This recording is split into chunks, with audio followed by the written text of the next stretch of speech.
Hey everyone, welcome to Creepy InQueeries, a podcast that is dedicated to all things creepy, spoopy, and true crimey. With your hosts, Miss Kevin and Edie, your friendly neighborhood queers.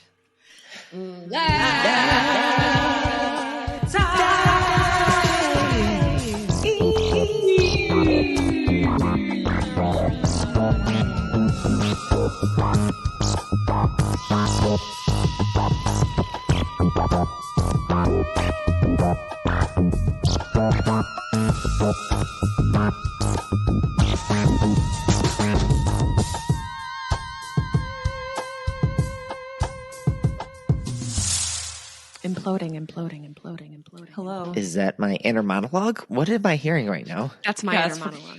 I'm What we imploding. say to ourselves all day. Get it together. Now, would an You're external imploding. monologue be...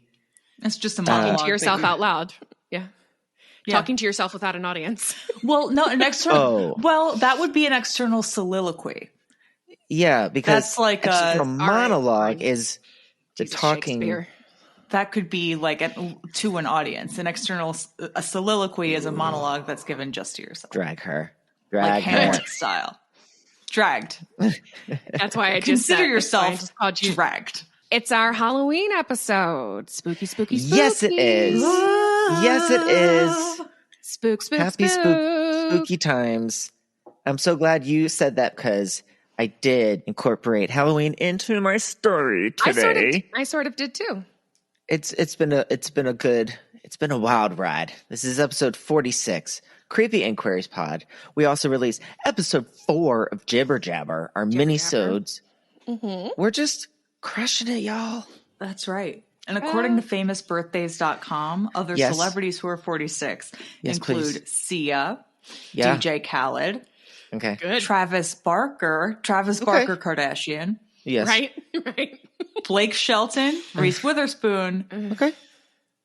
and Candace Cameron Bure. Kirk Cameron's sister, who's been in like a fuck ton Oh, of Tuna Girl. Hallmark movies. I don't know who that is. Wait, explain Tuna Girl. Wait, she's on Full House and Fuller House? Yes. Okay, so she's the spokesperson for She's Starkist Tuna. For Starkist Tuna. Oh. Yes. Okay. Yes, All right. I literally had to Google Candace Cameron Bure chicken. tuna. Wait, is this different from the Jessica Simpson incident? Yes, it is. Yes, Okay, it is. all right, It's 'cause that's the only these are tuna legit reference. Chicken of commercials. the Sea. She Iconic. is. Yes, that's Chicken of the Sea. Right. But This Candace is Starkist, Cameron Bure right, is a spokesperson doing commercials with like the animated tuna. And there was one where they were introducing the like canned chicken, and I just remember her just staring and smiling into like the camera. It's chicken. Just kidding. Yikes. Okay, And so I she was did- DJ. This is DJ on Full House. Yes. It's DJ Oh, on that's Full it. House. DJ. Sorry, I didn't know her real name.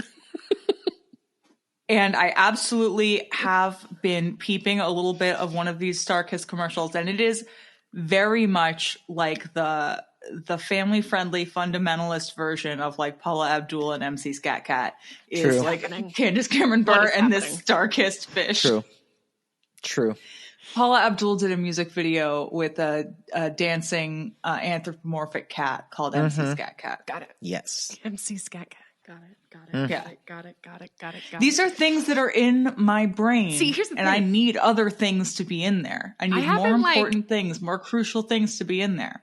That also reminds me, Edie. Are you going to come to trivia this week? Oh my God. I should come to trivia this week. Use that 'cause brain. Look, there are a few things that the assortment of bullshit knowledge that just rattles around in this noggin is good for. And one of those things is trivia. Yes. I mean, that's how I kind of feel, but I identify with you. Yeah, my skill with trivia is knowing that I'm right and always being wrong. Always Ooh, being that's a wrong. hell of a skill. Yes. That is, yes. It's, That. And I don't know where it comes from because it's not confidence. It's not like I am so smart, I must have it right. It's I legitimately think I'm right and I'll fucking fight you for it. I will die for this wrong answer. Wow. Yeah, and so then that confuses people into thinking that I know what I'm talking about. Like, well, she's really adamant about it. Adamant. So like it's gotta be because right. in my soul, I am correct. Wow. I mean, I guess Isaac Newton did make the cookies. He invented the cookies. I said it. I said it. It's about true. it. Yeah. Well, this is a spoopy week too. Do we have any kind of Halloween plans? I do. We get a Next lot of weekend. trick-or-treaters. We get a lot Do of you? trick-or-treaters. We get a lot of kids, Mhm. which is really, really great. We decorated the house, and y'all, I have been just showing just Herculean restraint in not eating any of the many bags of candy that I got for these children. That is impressive. I want all of those Kit Kats, all those Three Musketeers. I got them mounds. You got the good coconut. candy. Oh, I got the good candy. I got the good candy. I like a mound. Mounds is the I love a mound. Which That's one is the I like the blue one. I don't like the red one. That's the mounds. The mounds is the red one? Wait. No, Almond Joy is the blue one with the almond Joy in is it. the one I like. I like the almond Mounds joy. are the red one, no almonds. Oh, okay. Well, then I do like it. So it's just the coconut It's the same and the chocolate? thing. Yeah, it's just the same all right. thing, Then I like except both. without the almonds. So we're going to do that. There's also apparently a Halloween fest, like parade thing or hangout thing on this busy street in our neighborhood. But that's also from like prime, I think it's like 4 to 6 or 4 to 7, which is prime trick-or-treating time. So I don't know if we'll be able to do both things. We've got to be around for those kiddies. But I bought apple cider for the occasion. We're going to heat them up, drink them from mugs.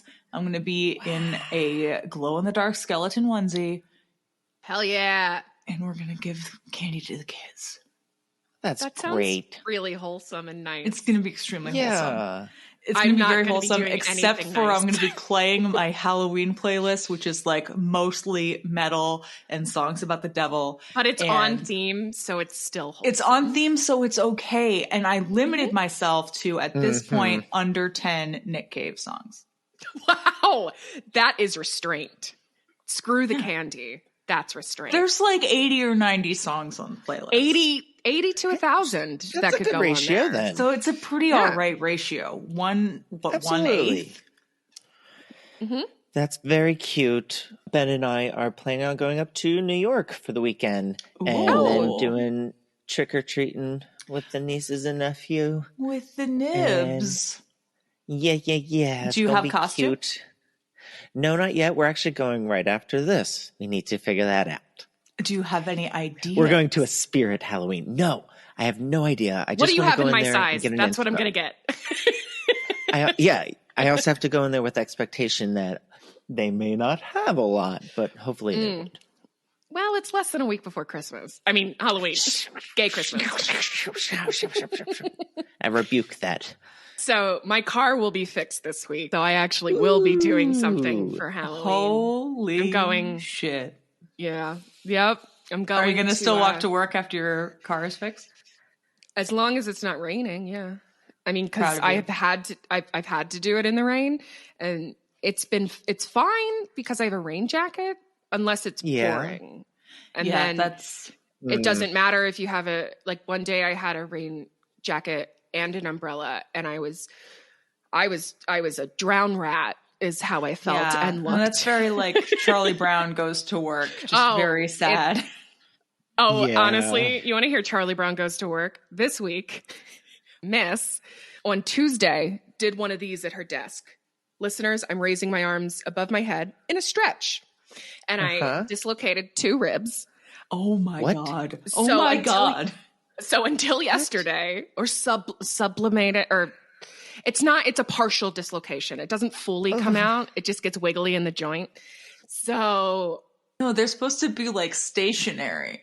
That's like their goal, right? Is to like they expand with your lungs, but they're still supposed to stay there. So I couldn't move my neck or my shoulder or my arm. until yesterday. So that was fun walking to work. And then Thursday, I didn't tie my big mom sneakers tight enough, and I got a friction blister on my entire heel.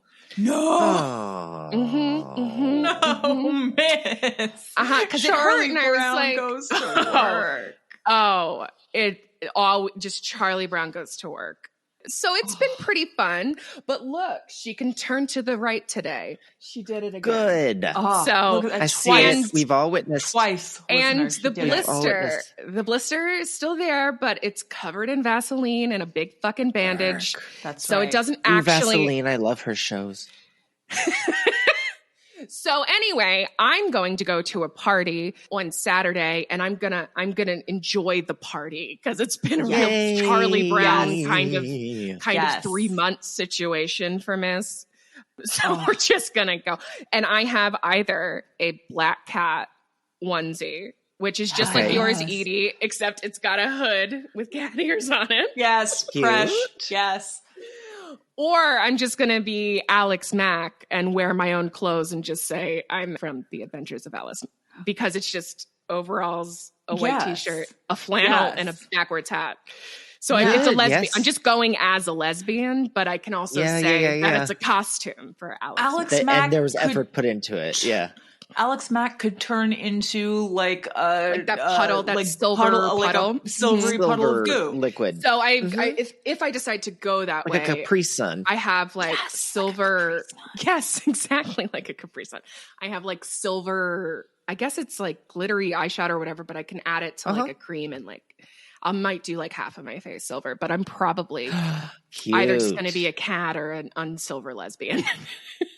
So we all have pretty great Halloween plans that are about to go down in the coming days. Yeah. Yes. So I'm going to celebrate not having a blister and being able to turn my neck right. Big weekend. A woman. Huge. Yeah. Huge. Oh, also I have a shout out. My nephew's birthday is today. And I just want to today, we're recording today, so when it comes out, we'll have already passed, but today is my nephew's 8th birthday. And I just wanted to say happy birthday. And he's going to the big football game with his dad for his birthday. That's very exciting.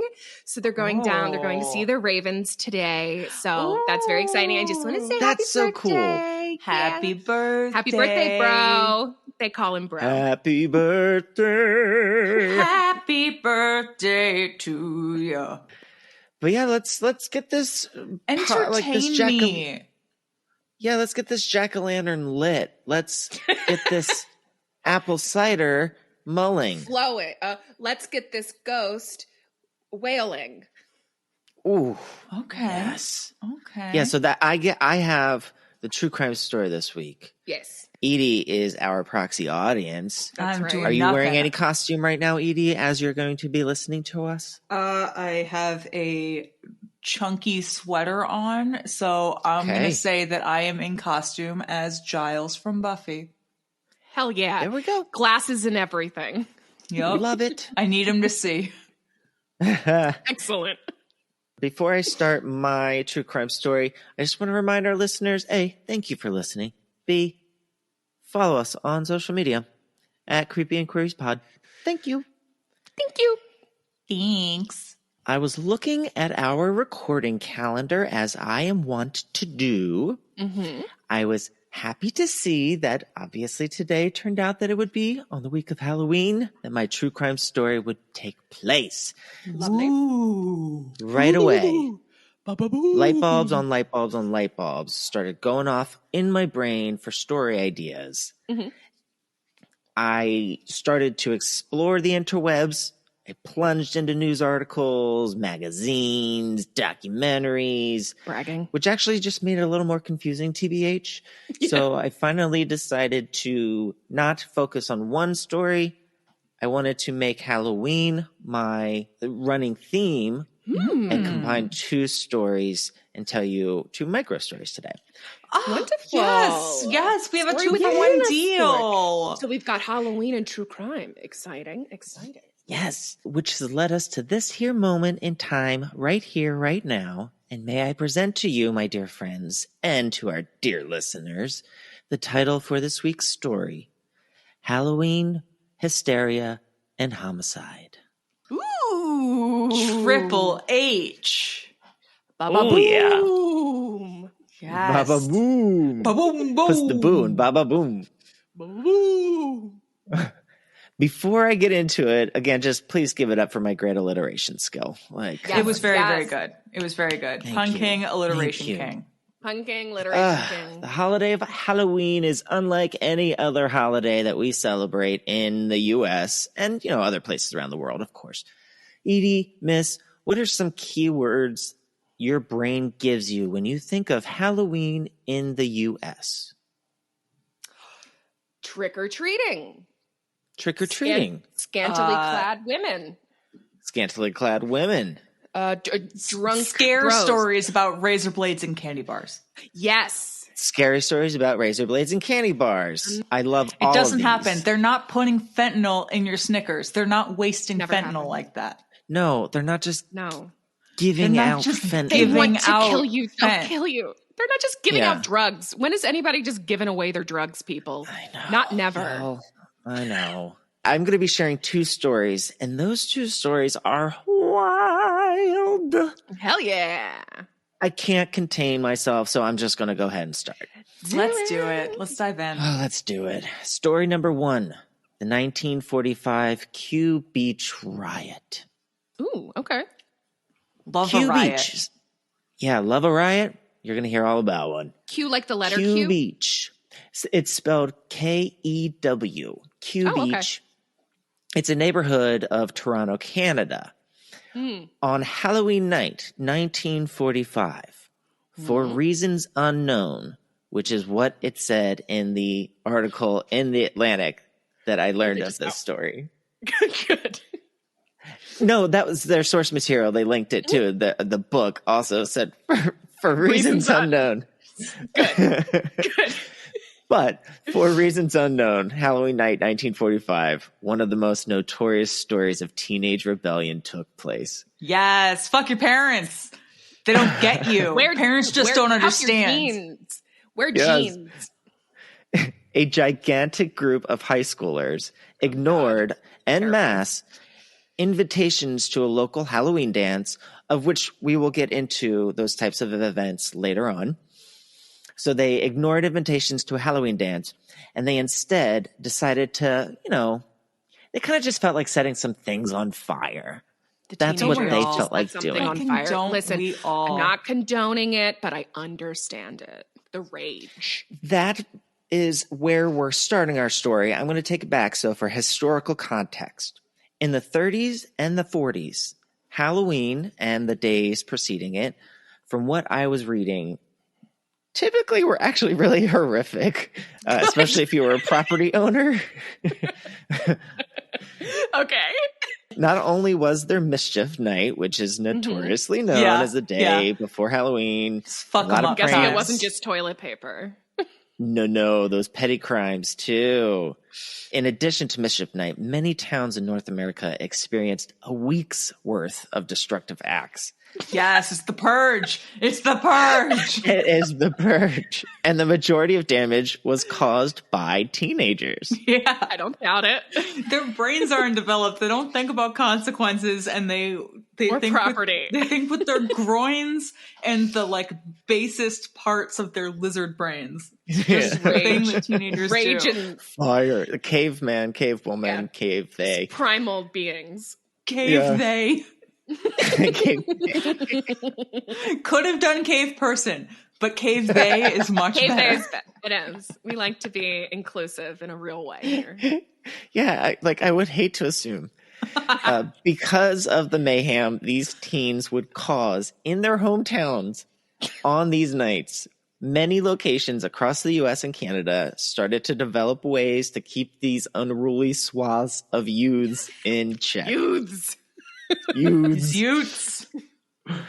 In one example, a town in Iowa tried the whole reverse psychology route, I guess, and they gave almost every teenager in town the good old Herschel Walker / Steven Seagal treatment and gave them all badges.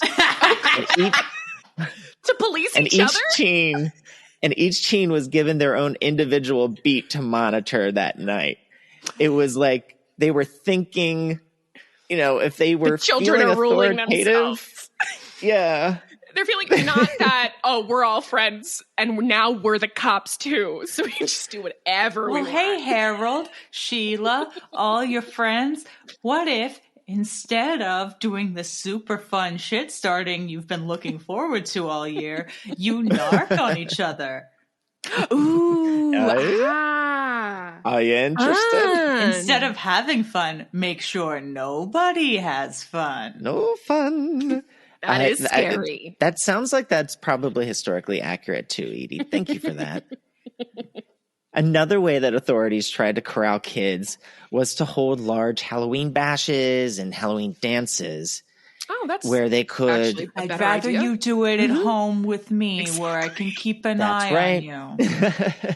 Do it in the house. So these Halloween bashes and dances, teens were all offered invitations to, but only after they had signed like a pledge at their schools to not break shit around town, essentially. Oh, no. So they were invited to really some like binding. purity ball bullshit. Yeah. For the most part, those kinds of Halloween parties kind of worked as intended. It kept a lot of teens occupied. They were all in one spot. They were all heavily monitored. Fair enough. But sometimes, though, teens will be teens, and they'll rebel. Little assholes. And sometimes those rebelling teens actually stage a mobbed rebellion on the powers that be. Absolutely. Burn it down, teens. Power to the people. Listen, they're feeling empowered. They want change. I support it. Which brings me back to Q Beach. So again, for reasons unexplained, this huge group of students kind of ignored. That's the reason they wanted to. It's because it's Halloween and they just wanted to fuck shit up. That's it. It's real simple, guys. So, yeah. Well, I guess it's not unexplained. You're absolutely These right. fucking scholars writing really down these things. These scholars who have just never been to parties. They've been like academics. They were born with they can't tweed figure jackets. out the children. I don't know why they did this. It's because they wanted to. That's what they wanted to, Doc. So these kids, again, they said no thanks to that Halloween. I don't, fucks with bobbing for apples. I want to start some fire. Hell yeah. So they got their kindling. Kindling. They started ripping fences apart from their neighbors. That's a little different than finding some dry leaves and grass. Well, you work with what you have. You do, you use the materials that are around you. Oh, look. People don't give these teens enough credit for ingenuity. Look, it's a Project Runway found materials challenge. That fence wasn't up to code anyway. No. They're just doing everyone a favor. Mr. Henderson built it in an afternoon, and a strong wind would have blown it down.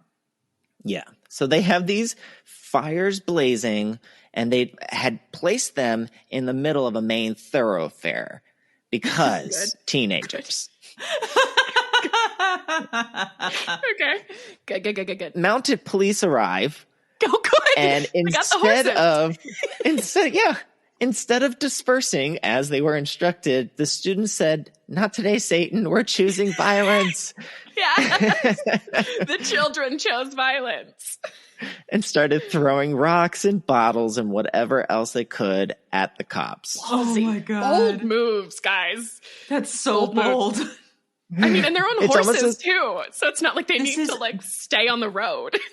But so this is giving me that if a group of teens who are of a mind to fuck shit up starts doing it, you can't get that toothpaste back in the tube. No, that's what I was, as I was reading the story, I kept thinking about the Woodstock 99 documentary that it was on, I think it's Netflix recently. Yeah, I think about how that all just turned into chaos, and it's that hive mind, I think it is. Yeah. Yeah. It's just like you all collectively lose your mind the primalness. in the same way. Mm-hmm. Yeah. The collective unconscious. I feel like that is part of whatever this story was in some ways, because it hasn't even got to the craziest parts too. This is not throwing rocks and bottles of mounted police is not the craziest part. No. So here we are throwing rocks at the Mounties. Mm-hmm. We wanted to protect our bonfires that we've just made with gasoline and people's fences. Yeah, get out of here, Dudley Do-Right. So they decided to make barricades out of large cement blocks that they could find around town to also prevent the fire trucks to get to the bonfires to put them out. So they legitimately just wanted to watch shit burn. They just like, I want to watch it all burn. Yeah. Okay. And the police ingenuity. Police finally arrested and booked 13 of the rioters once they had received sufficient backup to disperse the crowd. Fair. Okay. They were completely outnumbered at first. And teenagers are the scariest group of people on the planet. Absolutely. And of those 13 arrestees, as you would imagine, a number of them were of teenaged. Okay. And with the news of the bonfire arrests spreading quickly around town, it stirred a mob of some 7,000 young people. 1,000? Boys, girls, and I'm assuming closeted gender nonconforming teens, because it was 1945. Yes, 1945. They might not have the language, but they are present. Yes. Almost 7,000 of them gathered, marched down to central booking to demand those teens' freedom. Listen, the organization is incredible. Never say that they are not organized. A full-on riotous crowd marched through town, opening several fire hydrants on their way just for fun. The chaos. Chaos. Make the authorities deal with that colleagues. Emergency. That is so fucking funny. Okay. It took tear gas and water cannons to disperse the crowds. I don't support those things. But, no, that's really bad. No, it is. But there's also 7,000. There's 7,000 of them. It's one of those, what would you rather fight, one giant-sized duck or like 1,000 regular sized horses? Oh, it's one horse-sized duck or 100 duck-sized horses. Yeah. There's no This was options. the feral pig scenario. Come on now. Yes. What would happen if suddenly you were ascended on by hundreds of feral hogs? I would react no differently than if it was thousands of children. Terror, utter terror is the only reaction. Yeah. The kids did not succeed in getting those other the arrested teens released. Ooh. For the ringleaders of that Q Beach incident, their bails were set at $1,000. That's a lot. It's about $10,000 today. Yeah. Jesus. They were pretty scary. They were throwing glass bottles at mounted police. And of course, as you can imagine, many of, if not all of them, could not afford that. So they were in jail for the 3 weeks prior to their trial. Well, that's very quick. The Q Beach riot. That's quick. Yeah. And again, like basically what happened in their trials, they just were found guilty and had stiff penalties placed. They did not get jail time or anything like that. All right. But the Q Beach riot wasn't an isolated incident, really. Perhaps it was one of the more destructive Halloweens, but there are many other instances of towns getting beat up by teens all over. Okay. True, they were fucking menaces that, like, during those decades at Halloween What time. happened to children? I don't know. To such an extent that in the year 1950, the Senate Judiciary Committee sent a recommendation to Harry S. Truman that Halloween should be replaced with a national, quote, youth honor day. Oh, fuck to that. Give national recognition to the efforts of organizations throughout the country which have attempted to direct the activity of young people into less destructive channels on Halloween Day. Oh my God. Fuck. Like, we're changing Halloween to National Hall Monitor Day. Absolutely fucking not. No way. Don't take Halloween away from the kids. Good fucking luck. You think people aren't going to get away? No. And you think that if you change it to like them. Youth Honor Day, these kids aren't going to go twice they would fall as hard. in line? Yeah. Yeah, no. Well, it's not Halloween anymore. It's Youth Honor Day. So I don't know why you would besmirch the name of Youth Honor Day with mischief and shenanigans.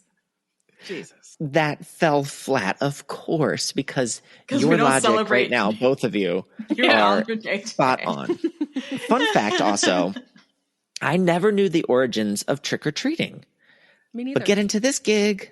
Okay. It was largely introduced in North America in the late 1930s, gained popularity in the early 50s, but it was introduced specifically to curb adolescent vandalism. That's a much better plan. Just go from house to house in an orderly fashion and make your demands to families one by one. They pay tribute to you for the privilege of you not smashing their windows. It's literally a protection racket. It's That's like what give it me is. candy so that nice house so I don't here, nice neighborhood you got house. Here. Would be a shame if something happened to it. I want you all to think about that the next time you're giving out Starburst to a 4-year-old dressed in Blue's fucking Clues, all right? Oh my God. And you know what though? We have to give it the candy or it will riot. It still is like that because a couple of years ago, we had most of the kids that come to our neighborhood are so sweet and so nice, and they have like just the cutest costumes. A couple of teens did dress like Pulp Fiction. And it was like they had been the first to discover John Travolta and Uma Thurman from Pulp Fiction, which is like, I remember being 14 and feeling that way. But then one year there was this one little fucking kid, no costume, a Captain America t-shirt. And he comes up to me and our basket, and all he says is, he's reaching his hand into the basket, and he just goes, handful. Handful. Boy, if I had a nickel. One per kid. Pick one, and also handful. No, maybe if you had a really rad fucking costume, but you just had a kid-sized hand, not a giant adult-sized hand. You're like a 16-year-old. I don't know if he was there with any friends. Maybe he was there with like siblings or something, but I will never forget that fucking kid. Handful. No. Sorry to the handful, man. No, sorry to drag this man. them on this podcast, Edie. Drag him. I hope you're listening, handful. Mm-hmm. If he comes back, If he comes back, I'm going to pelt him with a mini Snickers. I love it. And trick-or-treating does lead me to my second and final story. Okay. This one does have a sad ending, though. Oh, thank you for that. So I can temper my reactions accordingly. My story will uplift it a little bit. My story's doesn't end. I mean, it's good. Yeah, I do think the story is necessary to tell since it does relate to what Edie mentioned earlier in the pod, our urban legends that we heard growing up about poison candy. And so today, folks, my second story is about a man named Ronald, the man who killed Halloween O'Brien. Wait. I might know this story. I think I know this one. You do? Yeah. Maybe. Okay. I'm sure you do. Is it I'll ask. We'll find out together. I won't ask. We'll find out. As I was saying earlier, we all grew up with those urban legends about poison candy. We checked our candy bars. We checked the Tootsie Rolls. We were supposed to. You to. name it. Well, I mean, there were times I definitely remember doing it. I don't know if did. It was religiously. I just told my mom that I did. Oh, I genuinely thought that there were poisoners out there. My parents didn't care. They're like, don't eat anything that's open. And I'm like, maybe. I probably will, though. It's actually easier to eat those, Mom. Yeah, because they're already ready for me. And while most of us were we probably heard those kinds of herb legends growing up, there really were a few stories. The razor blades in the apples, for one thing, and the poisonous candy. One of the big ones in terms of inspirations for these urban legends took place in Houston, 1974. Mm-hmm. Ronald O'Brien, a father of two, was accompanying his kids, Timothy and Elizabeth, with a neighbor and his kids while trick-or-treating. It was raining. He did have a raincoat on, and they weren't really able to go around to many houses. The most disappointing day to rain. I know. Oh God, it's always the worst when it rained. Bummer. What a goddamn bummer. Yeah. Yeah. And as my house will be this Halloween, sometimes there are houses on the block where no one will be home. Same. That happens.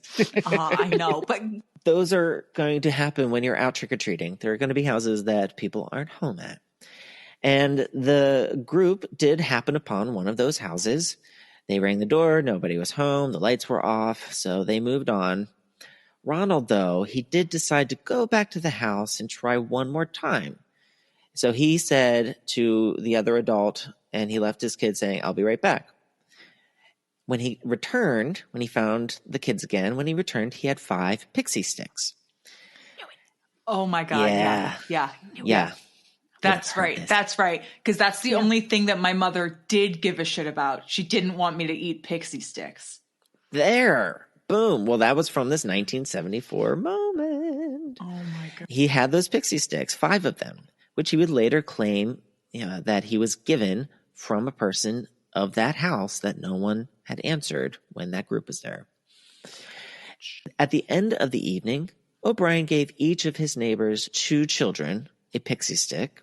He gave one to Timothy and one to Elizabeth. That's his 4. own children, right? His own children. Okay. Yep. And upon returning home, O'Brien gave the 5th and final pixie stick to a wrong place, wrong time 10-year-old boy that he pseudo-recognized from going to the same church. Oh, that was the throw him off your scent pixie stick. Right. Now you're thinking like a poisoner. Yeah. Before bed, Timothy asked to eat some of his candy haul because he's a kid. Mm-hmm. Ronald said Timothy chose the pixie stick in his sweep through his stash. Mm-hmm. No, you're not going to choose a pixie stick. Not unless it's like one of those like giant ones. Apparently, Timothy had trouble getting the powdered candy out of the straw, so Ronald helped him to loosen it. After tasting the candy, Timothy complained that it was really bitter and complained to his dad about the taste. And then Ronald just forced open his mouth and upended the pixie stick down his gullet. Yeah. He's like, "I don't know what you're talking about, kid. Eat it. It's good." He did allegedly go and get his son some Kool-Aid to try and wash away the taste, quote unquote. And that was when Timothy immediately complained of that his stomach hurt, ran to the bathroom, started vomiting. He started collapsing and convulsing. O'Brien later claimed he held Timothy while he was vomiting, and the child went limp in his arms. And Timothy O'Brien died en route to the hospital less than an hour after consuming the candy. That is fast. That is dark. Mm-hmm. That is not good. No, sorry, Tim. Not. Yeah, Timothy's death from poisoned Halloween candy raised fear in the community, understandably. Numerous parents in the surrounding area took their kids' candies and returned them to the police station, fearing poison. And a lot of people have been forever scarred in terms of trick-or-treating. Oh, man, that's... Yeah, but this is the thing. It's not, other than the throw him off the scent kid, right? Mm-hmm. It was a dad going for his own kids and the neighbor's kids also to throw off the scent of his own kids. Yeah. So, why would I give it to my own kids? Look in your homes and immediate circles. It's not going to be a stranger that's going to... Usually, it's not going to be a stranger that poisons you. It's going to be somebody near or and dear. You are right. You are right. The police did not initially suspect stranger Ronald. Danger thing. Yeah. Nonsense. Police did not initially suspect Ronald of the poisoning. The remaining 4 pixie sticks were recovered by authorities within the preceding days, or the... Oh, nobody ate them or anything? No. Oh, good. Okay. Only Timothy had consumed one. And that includes Ronald's daughter, Elizabeth. Yeah. So luckily, nobody else had consumed it. The pixie sticks showed signs of having been opened, with the top 2 inches refilled with cyanide powder and released, and then resealed with a staple. According to the pathologist, the candy consumed by Timothy contained enough cyanide to kill 2 adults. Jesus. The other 4 pixie sticks were found to contain enough to kill 4 adults. He wasn't Just playing around. Wild amounts. Not at all. He was ensuring death. Absolutely. What was his deal? Well, great question. You are so on the What's money. your deal, Ronald? Ronald initially told police he couldn't remember which house he got the pixie sticks from. Police became suspicious, though, because O'Brien and his neighbor had only taken their children to homes on like 2 streets because it was raining. It was raining, right. Their suspicions increased after interviewing the residents of the houses on their trick-or-treat route, and none of the homes were giving out pixie sticks that night. Weird. Huh. He was playing the grieving father all the while, giving an emotional eulogy at his son's funeral as the police were investigating. Police asked Ronald to walk with them physically through the trick-or-treat route from that night to pinpoint which house he got those pixie sticks from. After walking the neighborhood about 3 times, Ronald finally led them to that home where nobody had answered the door. Yeah, I got the pixie sticks from the empty house with nobody in it. That was it there, cop. You, that. Mm-hmm. And O'Brien claimed he went back there because he wanted to try one more time. And he did say that the house was occupied. He said the owner of the home did not turn the lights on, but he did crack the door open and handed him 5 pixie sticks, which is not sus at all. Did he ask for 5 specifically, or he's just like, I bet that guy wants 5. I know my light's not on, but I'll give him 5. No, they only, I think, had 4 kids in the group, so I don't know why 5 were given. I don't know why. Right, because he tried to poison the neighbor kid. Okay, right.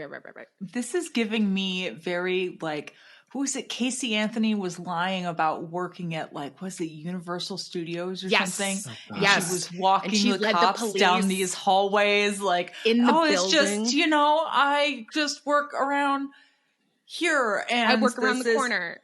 And she finally got to the end of a hallway. A dead end hallway. And she's just like, I don't work here. I don't work here. The homeowner was later identified. He was a local resident. He works at the local airport. And he said that he was working at the airport until around 11 p.m. that night. Of course, nobody was home. And that guy was quickly ruled out as any kind of person of interest because 200 coworkers confirmed that he was working on that night. Man, Ronald, you had just the best and most solid plan, and it was airtight. He had the best intentions to poison his children. Yeah, yep. It was a really smart plan, executed brilliantly. Flawlessly. Flawless. As the investigation progressed, police learned that Ronald O'Brien was over $100,000 in debt. It's always that. It's always that. It's fucking John List all over again. He just couldn't deal. He couldn't deal with being failure dad. That's a lot of the things with family annihilators for dads. Normally it's all the same thing. A quote unquote failure dad. Yeah, go back and listen to John List. John List is fucking right. So John List did kill his whole family in order to escape his life, to escape his the debts that came with that, and so that they would go to heaven. But Ronald, to make sure that they would go to heaven, though. So, maybe we should cut John List a little bit of slack. What episode did we talk about John List? I think episode 6. I think one of the early ones. Listen to our episode about John List. Yes, y'all. So Ronald was different from John List in the sense that his motive, as the police began to unravel, was simply greed. Good. So, even better. Awesome. Even better. Solid. Yeah. They learned about the amount of debt that he had. They learned that he had a lot of trouble throughout his life to be able to hold down a job. Ronald is now the main suspect. He was arrested on November 5th and charged with one count of capital murder and 4 counts of attempted murder. In terms of evidence, at the time of his arrest, police had learned he was suspected of theft at his job and he was close to being fired. His car was about to be repossessed. He had defaulted on several bank loans. Oof. And the family home had been foreclosed on. So obviously the kid's got to go. Obviously. And with that, miss, police discovered that O'Brien had taken out 3 separate life insurance policies for both of his children in the months preceding Halloween. Oh, yes. My God. Does nobody understand the basics of a paper trail? Not the dumb ones. God damn. It's not a great idea to take out several life insurance policies on your very small children. And then like when one of them dies, like super recent, like super shortly after, within months after, like it's not a good look, Ronald. Wait a few years. You need to play the long game. It's a long game. Life insurance murder is a long game, Ronald. You plant the seed early. You pretend that you love the person. You get married. You spend years together, and all of a sudden, like, they not get sick. Everybody can Terry Hoffman it, you know. Not everybody. Not everyone can be as slippery a fish as Terry Hoffman and get away with it. Take pictures of clouds and die peacefully. And I will mention that Ronald O'Brien was married, and his wife and mother of the children, her name was Daynene, Daynene, maintained that she never knew about those insurance policies. She never knew anything about this double life of his. I mean, maybe. And this possible. Maybe. I mean, it's definitely possible considering. It's possible. I mean, I'd be interested to know if she knew about the rest of it, like if she knew about the foreclosure and him getting almost being fired and all of that. That's very true. Yeah, because I wonder. I wouldn't be surprised if she I wouldn't be surprised if she didn't. No, not considering the time and how much easier it used to be to lie about things like that. I mean, and like, well, in the 76, could she have even? Well, I guess she was married, so she could have had a bank account, and she could have had a credit card because she was married. It wasn't until 77 that single women could get credit cards, y'all. That was not long ago. Don't forget it. 50 years ago. Yeah. Oh, yes. Can't wait. So Daynene maybe didn't know anything, you know. I feel like I'll give her the benefit of the doubt. Benefit, yes, I don't believe she may have known. He definitely worked alone in all the actual events of cyaniding of it. They did find other things again, like beyond the insurance policy. They learned that the morning after Timothy's death, so November 1st, O'Brien had called his insurance company and inquired about collecting the policies. God damn it. Red flag. Cops found one of those adding machines. I'm so sad. Where's my money? Sorry. Cops found this adding machine in his house too that has like the roll of paper and then it's like paper trail. Yeah. Literal paper trail that had a list of monies that added up to almost exactly the amount that he would have received from said policies. Oh my God. And then, of course, they got some inkling or evidence that O'Brien had recently visited a chemical supply store in Houston to buy cyanide. Shock among shocks. It's so interesting to me that you can go into a store and just be like, you know what I need? Anymore. Just a little bit of cyanide. Don't ask me why. It's just for normal non-murder reasons. It's chill. It's cool. Yeah. Nowadays, like you wouldn't can't be able to do more that. You'd than... have to have a license or something. I'm sure. And you can't get like more than 2 like packets of Sudafed because they're like, well, you can make meth out of that, or like, honey, I can make meth various different fertilizer things. If like you're at a Home Depot, right, yeah.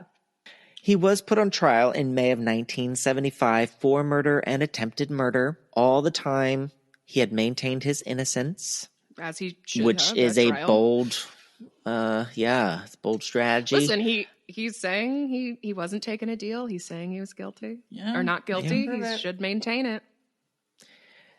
A jury took less than an hour to convict him. That's not good. In my experience, the quicker the jury, the quicker the guilt. And only about 75 minutes it took the jury to sentence him to death. Yikes. It was carried out. Yes. The execution was carried out 10 years later in 1984. Daneen would file for divorce in 1975 when he was convicted. Why? There's no good women anymore. Nobody stands by their man. Tell me about it. She just goes off and remarries some guy who has a new husband, and then that guy just like adopts her only surviving daughter. She sounds like a bastard. Sounds like a bad influence. Like a real bastard. But so ends the story of Ronald O'Brien, the Candyman, or the man who killed Halloween. I like the Candyman. That's a good one. Yeah. So but it's the good name of the Candyman. It's the Candy Man. Candyman. Calm down. Candyman. Don't do it. I gotta stop. You gotta stop yourself. Kevin, I'm so glad you did that story. I thought about doing that like a few weeks ago because I'm like, ooh, Halloween's coming up. And then I was just like, I'm so glad I completely forgot about it. Yeah, it's a good one. And it really does. It stands my opinion about you're not going to get poisoned by a stranger on Halloween. It still fucking stands. You're going to get poisoned by somebody near and dear to you and not a stranger. You're going to get kidnapped by your parents or an uncle. Your odds are it's not going to be a man with a van. Like, sorry to the uncles. You're going to be killed. Just talking statistically. Exactly. Not by a stranger. Okay, so that ruled, Kevin. How about? I mean, thank you. That was a great story. I don't. It was a great. Say that ruled. Cut that. Yeah, but that I said that you that told ruled. that story well. It was a really good and a timely Halloween story. Thank you, Miss. Okay. What do you have? Who's ready for something? It's a little grosser, but it's very much on theme, and it's going to be fun. Okay. Yeah. All right. Yeah. Cover me in slime. What do we know about American vampires? Oh my God. Yeah. A little bit. Yeah.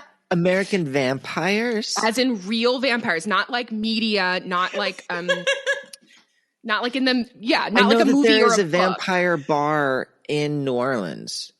Sure. I do know that there's a vampire bar there. So let's talk about vampires in America. And we're not talking like 20th century. We're talking 18th and 19th century. Okay, so I think I know. Delighted. I'm delighted. I think I know. Okay, good.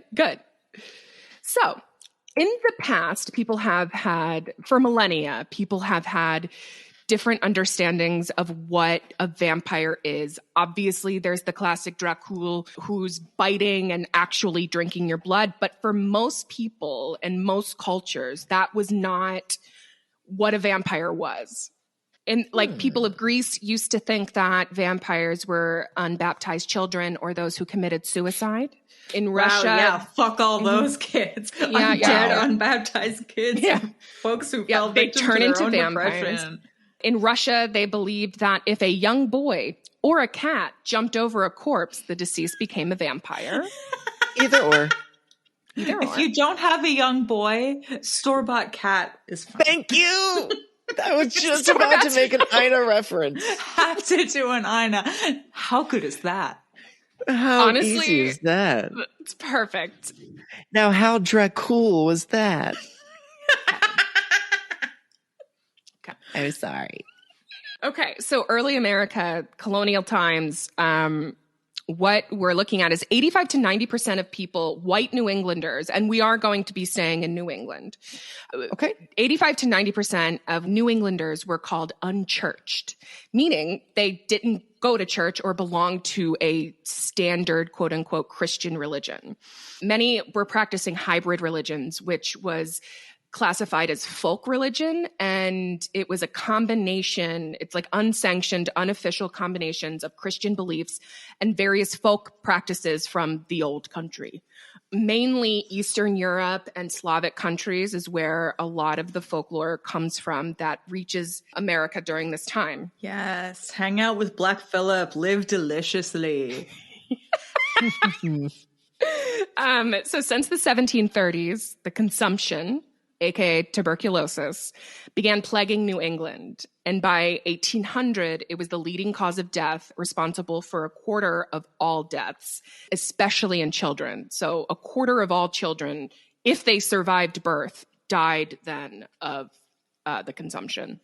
Yeesh. Okay. Let's not go in a time machine for any reason, but definitely not to 1800 New England. No.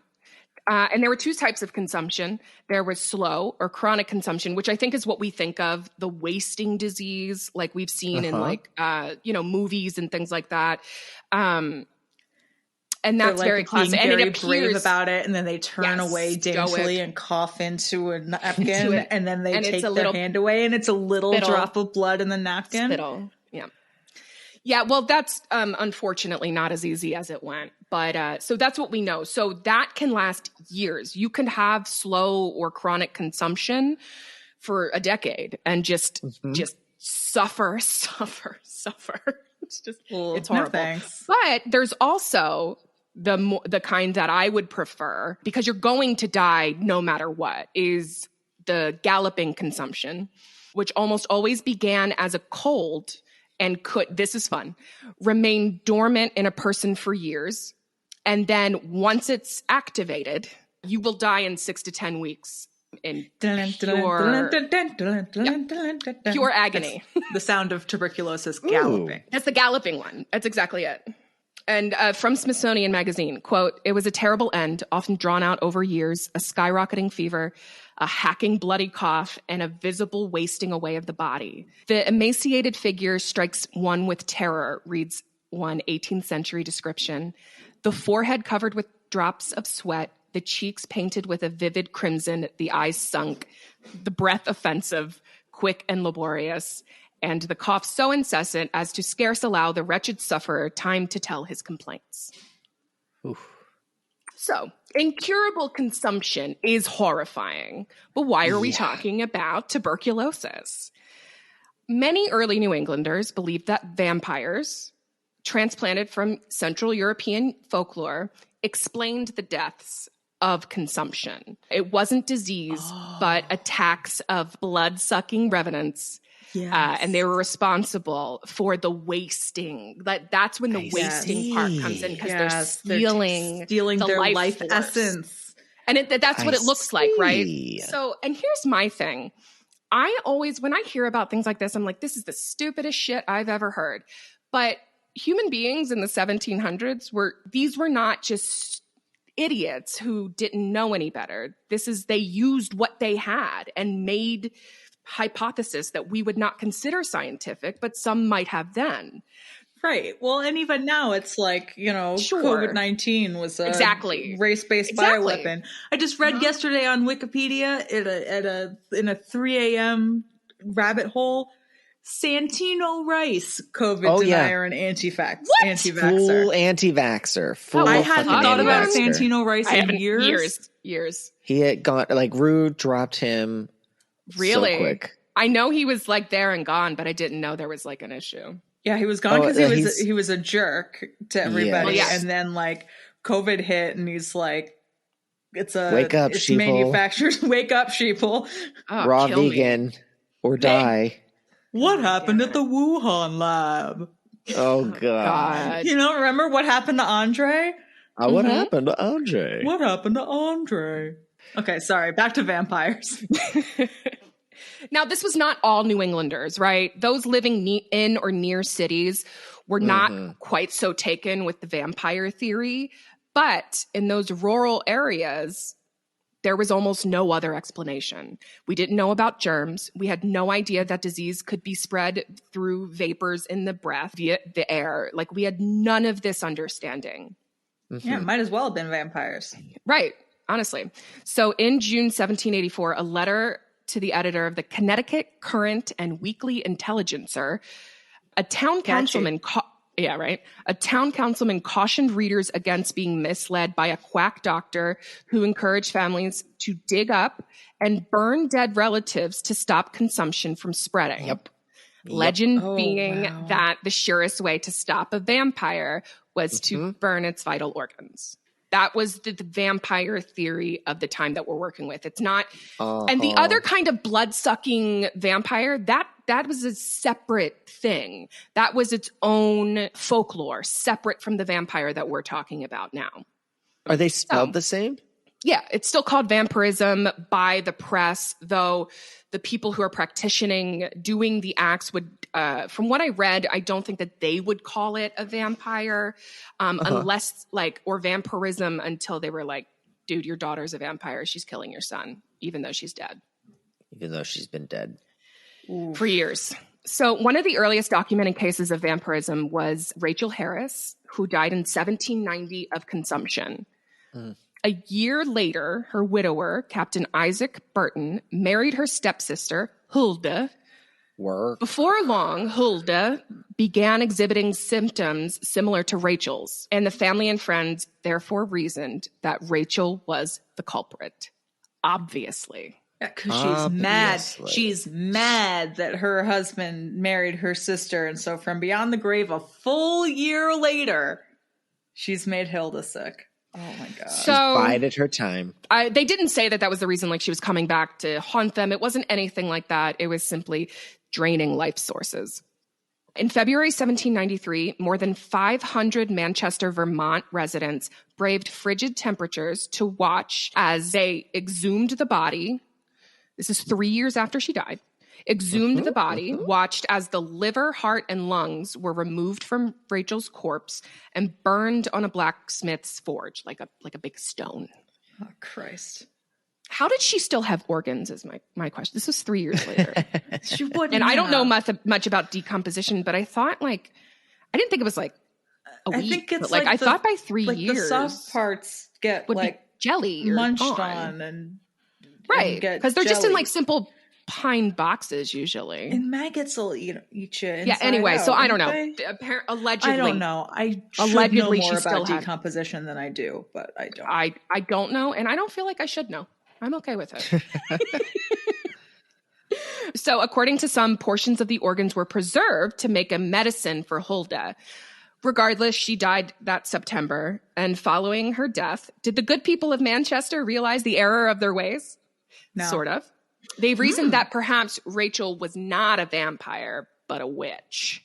So, yeah. I mean, that explains it. Look, it was stupid of us to think that it was a vampire. No, Rachel's not a vampire. A fucking Clearly, witch. all the available evidence points to witch. Yeah. So we don't know what happened with the witch hunt after that. They're just like, maybe she's not a vampire. Maybe she's the other logical option. A few years later, in 1796, Abigail Staples of Cumberland, Rhode Island was another documented case. The Cumberland Town Council granted permission for Stephen Staples, her father, to exhume her body. And she was 23 years old when she died, and she had died of consumption. Shortly after Abigail's death, her sister Lavinia had started showing similar symptoms. Lavinia told people of the dream she was having of a shadowy figure sitting on her chest and drawing out her breath. During one of those dreams, she allegedly screamed out Abigail's name. Yeah. So let's just, Lavinia, for a second. You're having like a fever dream and you can't breathe because you've got consumption, and maybe you woke up with sleep paralysis or whatever, but like, girl, it's a nightmare. It doesn't have to mean anything. It's your subconscious mind trying to make, I mean, I guess, yeah, whatever, but like dreams meant magic. real thing. Dreams meant real things until real recently. Yeah. The town officials consented so Staples could, quote, try an experiment to save Lavinia's life, despite noting that the decision was made against the better conscience of the council. Unfortunately, there's no real record of what happened after the exhumation, just that she was exhumed. And I was able to find a good amount of examples, but I noticed they were all women who were accused of vampirism. I was gonna which is classic. Yeah. But I was able to find a dude. I found a dude. I found one. All right. Okay. Nice. Okay. It's equal. So 1845, 24-year-old Lemuel Ray died of consumption. His death was followed by his father a few years later, and then his brother after that. 3 years later, his oldest brother, Henry, fell ill, and the family took drastic measures, exhuming and burning Lem's body because he was decided that he was the source of all of the other deaths. These exhumations are so funny. It's like they're digging up these folks and just like, hey, look at that. He's dead. Still dead. He's super dead. Still dead. Well, you'll see why that's not enough. Oh, I guess we burn him. Yeah. We'll see. Double dead. So anyway, despite all of that, Henry still died. Surprise.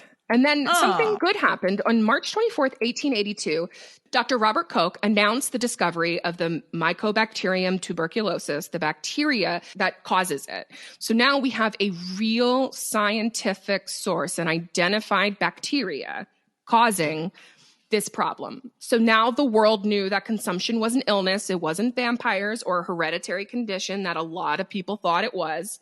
And all of this tomfoolery stopped. Just kidding. Okay. All right. In the late 1800s, New England had found itself more sparsely populated than the decades before due to mass casualties from the Civil War and the railroad boom that lured the young and able-bodied men west. In Exeter, Connecticut, it was no exception. In 1820, the town had a population of 2,500, and in 1892, the year of that, the next main story takes place, it was only 961. At this time, the Brown family of Exeter was not doing well. They lived on the eastern edge of town and began to succumb to the disease in 1882. The matriarch, Mary Eliza, was the first to go. Very shortly after, within 6 months, Mary Olive, her 20-year-old daughter, died. And her obituary read, "The last few hours she lived was of great suffering, yet her faith was firm and she was ready for the change." Bleak. She was fucking 20. Bleak. She was 20. That's so bleak. So a few years after the Marys, Eliza, and Olive died, the Brown's son, Edwin, described as a big, husky young man, fell sick with consumption as well. While he still could, he fucked off to Colorado Springs, hoping maybe the climate, and that's what a lot of people did. They thought that changing, going to climate with drier air. And listen, it's not the craziest thing. That seems like a perfectly reasonable assumption to make, in my opinion, anyway. Now, we are 10 years after the Marys died, and the consumption came for the youngest Brown, Mercy Lena Brown. And it was obvious that she had the galloping type and not the long-suffering type. As Mercy was on her deathbed, her brother had actually gone into a very brief remission where he had started feeling better and getting his strength back. But as she died, he started taking a turn for the worst. Edwin had returned to Exeter from Colorado, quote, in a dying condition, but he was alive. Mercy died very quickly after her symptoms came on, January 17th, 1892, while Edwin continued to suffer his chronic version of the illness. So now this family of 6 has been completely decimated in less than a decade, and it's looking like the Browns will be down to 1 player pretty shortly. Oof. Fearing for their own safety, neighbors started whispering that a denizen of the undead was preying on the family. Keep in mind, 1892, tuberculosis, while it's way too close for comfort in years, it's still poorly understood. Even if they did know it was a bacteria, we really had little understanding of what bacteria meant. Yeah. This is germ theory still. Yeah, penicillin's World War II. Yeah. Penicillin's 1944. Okay, yes. Yeah. So or 43, something like that. Well before. Advance. So even though they knew what it was, it's not like they could do anything about it. So doctors were unable to explain the wave of sickness coming over the Brown family. So when several neighbors approached George, the children's father, and offered an alternative take on the recent tragedies, he was more than willing to listen, perhaps more than any other point in his life. Instead of consumption, perhaps an unseen diabolical force was feeding on the family. Now, hear me out. What if one of the 3 dead Brown women wasn't dead after all, and instead secretly, quote, feasting on the living tissue and blood of Edwin? Well, I'd say you're probably 100% right. I don't think we need to do anything more to investigate. That sounds correct. Like ding, ding, ding. We got it. Absolutely. They theorized that the offending corpse, aka vampire, was discovered and destroyed. If that happened, Edwin would recover, obviously. Like, obviously. And the only way to know for sure was to exhume the corpses of both Marys and young Mercy. And the Marys had been dead for like 10 over years. A decade. Oh, Jesus. They died in 1882, and then Mercy just died in January of 1892. So right now, the only Browns are George, the father, and then Edwin, the son. George wasn't really into it, exhuming the bodies of his family members, but honestly, with the impending death of his last living child and relative, George was ready just to do anything, and I don't actually blame him. Well, for the exhumation, I kind of blame him for a little bit of the next part, but we'll see. March 17th, 1892, exactly 2 months after Mercy's death, the exhumation occurred. So, from the Providence Journal, quote, 4 men unearthed the remains of Mrs. Brown. Some of the muscles and flesh still existed in a mummified state, but there was no sign of blood in the heart.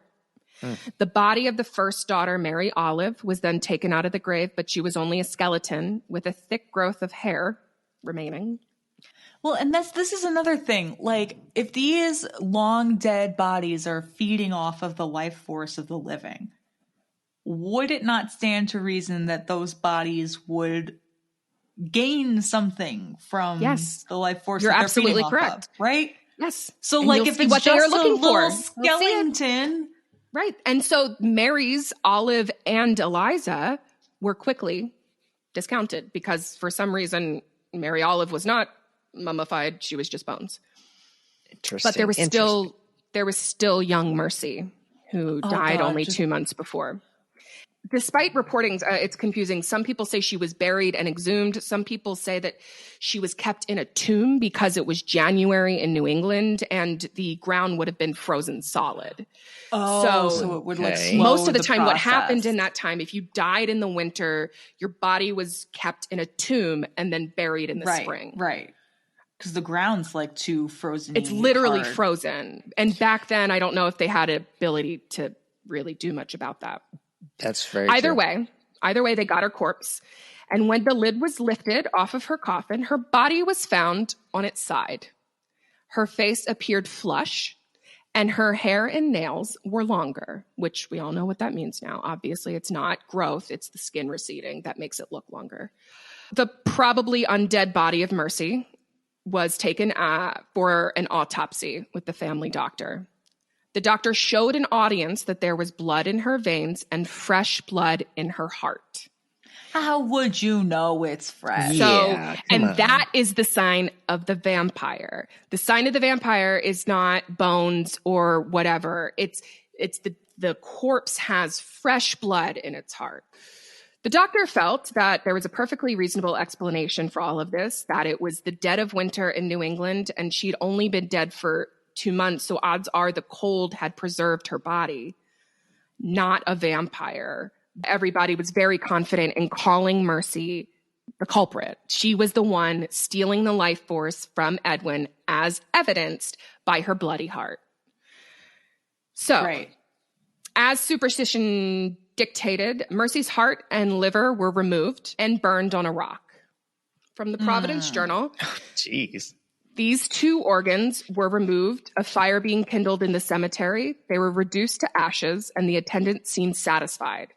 The old superstition of the natives of Exeter, and also believed in other farming communities, is that so long as the heart contains blood, so long will any of the immediate family who are suffering from consumption continue to grow worse. But if the heart is burned, that patient will get better. And so the ashes of Mercy's heart and liver were then added to a cute little tonic for a nice life-saving anti-vampire cocktail from hell, which poor Edwin was then forced to drink. Of course. I can't, and I don't, and I won't. No, it's bad. I guess cannibalism is better than vampires, but neither here nor there. As per tradition, it's likely that Mercy's head was also decapitated to make sure that even though she didn't have a heart or a liver and she was already dead, that she would remain buried. Of course, Edwin died 2 months later. Yeah. But at least it wasn't because of a vampire. No.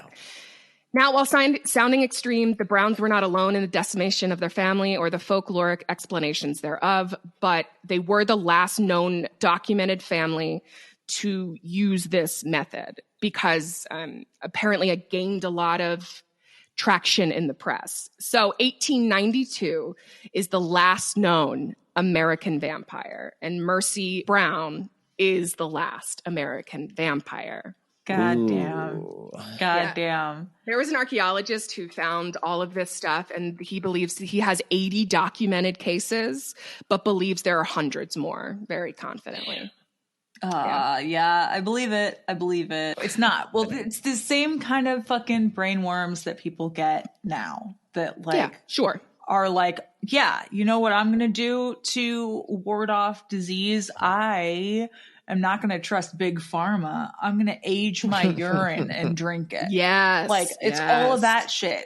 I'm going to fucking like, go outside nude and like, show my asshole to the sun. Oh, that's the thing that people do. And why? Well, I don't need to know. I don't need to know why people do that. People can do that if they want. That's fine. That's fine.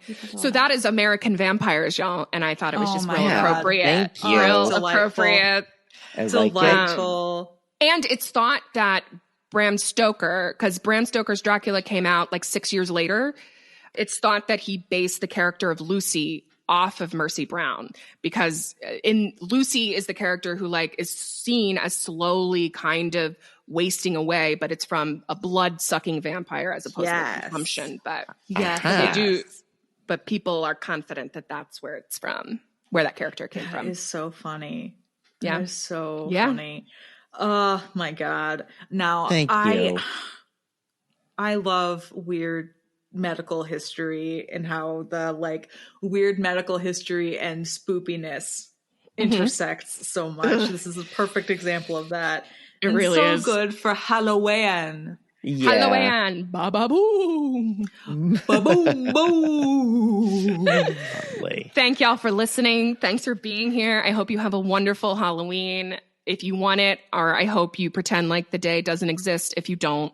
Either way, thanks for listening. If you feel so inclined, hit us up and give us a cute little review wherever you're listening. 5 stars or my corpse sometime in the future will sicken your progeny, your near and dear. How fucking dare you? Or if you feel, you can also send us an email at creepyinquiriespod@gmail.com. And our sources, if you're interested, we can go to creepyinquiriespod.com. And did I miss anything? Just give us a cute little review. See how it feels. I think you might like it. I think they would. Thank you so much for joining us on this Halloween way. Halloween. And until next time. Goodbye.